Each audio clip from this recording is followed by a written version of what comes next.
Just how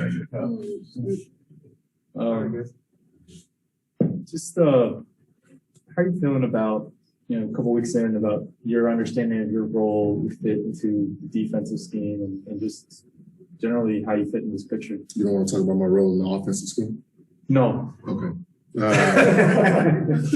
Short and sweet. It relates, sure. No, I think that my job is similar to the job it's been on any other team for me to, alter as many shots as possible, contest shots, make it tough for guys to score in there. Just make them try to change easy shots and, limiting teams to one shot, being a great rebounder, communicating the defense because a lot of the times we are in the back, so being able to see everything. So. If last night was a look at kind of what the way Minnesota goes to break down, how did it feel? What did you think of how it went? I think we showed a lot of positive things last night, more than negative, in my opinion. I think, we early in the game, we had a few more turnovers than what we would have liked. But I think that's just us still learning each other. But I think that our conditioning is getting a lot better, us being able to, make a lot of plays defensively and lead fast break points to be able to get easy baskets in transition. But, with Russ, Bron, and AD, with those guys at the helm, I feel like offensively we can create a lot of mismatches and a lot of problems. But defensively is where we're going to be able to thrive, I feel like, and be successful once we get to our rhythm. Obviously, we'll see how Bron handles rotation stuff. What do you think you and the chance of providing different looks in some versatility. Dwight is extremely physical in there. Sometimes, he gets picked on, I feel like, a lot. But I mean, that's just who he's been for the past going on 18 years. So, when he comes in, he's a hard roller, a hard screen setter, super physical, trying to create extra possessions for our team and, just trying to create havoc underneath the basket on both ends of the floor. And then with AD, with him at the 4 or the 5, it's a problem for a ton of defenses. He's able to space the floor and switch on pick and rolls, guards, whoever. The other night he guarded Wiggins for the majority of the game. And then, once we have a big lineup, he's able to, be a playmaker some and create and have fours on him, which a lot of the times, he's taller, a little bit more physical and able to shoot over a lot of those guys. But, I think that will be used the way that the game needs us to be used. DJ, when you came into the league in 2008, LeBron was a year removed from his first finals appearance. That season was the year he won his first MVP. Fast forward to now, he's still LeBron. So what's it been like playing your entire career with kind of him being, I don't know, is he the standard bearer or what's it been like playing in the NBA, a league with him? It's been great. I mean, he's played at a high level for a very long time, and not a lot of players are able to do that and be able to win too.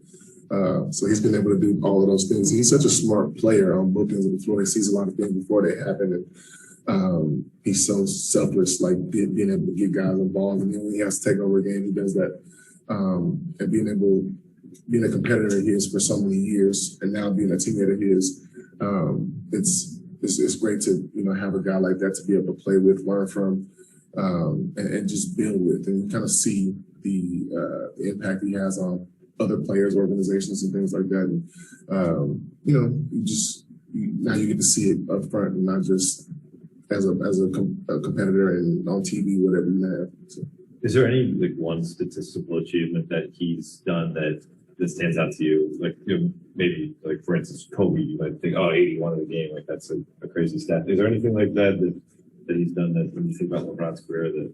I mean, just him being able to do everything on the floor. He can go out there and score 50 if he wants. He can get you, 16 rebounds, and he can get you 15 assists. You know what I mean? And a couple steals or a couple key blocks to win a game. So him being able to be all over the floor and have such an impact on different aspects of the game is, I think, incredible.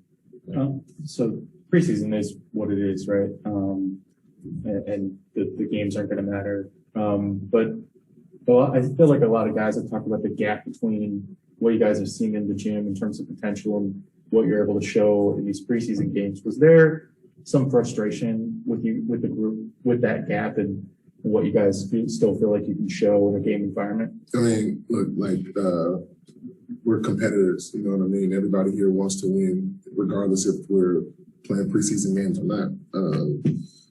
But I mean, we're not gonna panic, you know what I'm saying? Like, we're a new group. I don't know how many new players we have, 11 or whatever, you know. And we're, you know, a veteran group, so we're gonna figure it out. But you know, I think that we used it, and then also we didn't have a full lineup the entire preseason. Guys played, you know, some minutes, didn't play games, played halves. You know, so we were never able to put it all together. But I feel like in practice, we're able to see everybody live, and nobody really takes practices off. So I feel like that's where we get a lot of our learning from, and a lot of our continuity is through our practices, you know, different lineups, playing 5-on-5, 5-on-0 things, shell defense and things like that. But, you know, I feel like every game we've learned something about ourselves as a unit and individually. You know, we'll be able to hit our stride throughout the season. I think we all know that. I think we know that less non-media starting at day 2. Have you guys given any indication on who the other 2 starters will be? Is that something that you would like to have take place for you? I mean, would I like that? I mean, I think there'll be games where certain guys are in and out. Like, you know, it's a long season, and a lot of people say that we're an old group, you know, so I'm sure guys will take some rest nights, or, you know, some little unlucky mishap, whatever it may be. But I mean, I think, you know, when guys get in there, we're going to be able to pick each other up as best as possible. Like when Dwight comes in for me or vice versa, we're excited for the next person to come in. And I think that's the way it'll be the entire season. But we know who our leaders are and who our dogs are out there. So we just got to be able to be a great supporting cast all around. But as far as starting, we haven't gotten any indication on who it is. But whoever's in there, I'm sure they'll do a great job. And then you got the next man up attitude. It's really the first game is Tuesday, right? Yeah, it's in a couple of days. So maybe that's a question for Coach Vogel. He told us. Okay, great. I was He's like, I don't know. 30 minutes before tip-off. Yeah. He's the one who told us he gave your spot to Dan. Somebody They thought that was funny. Thank you. All right, y'all.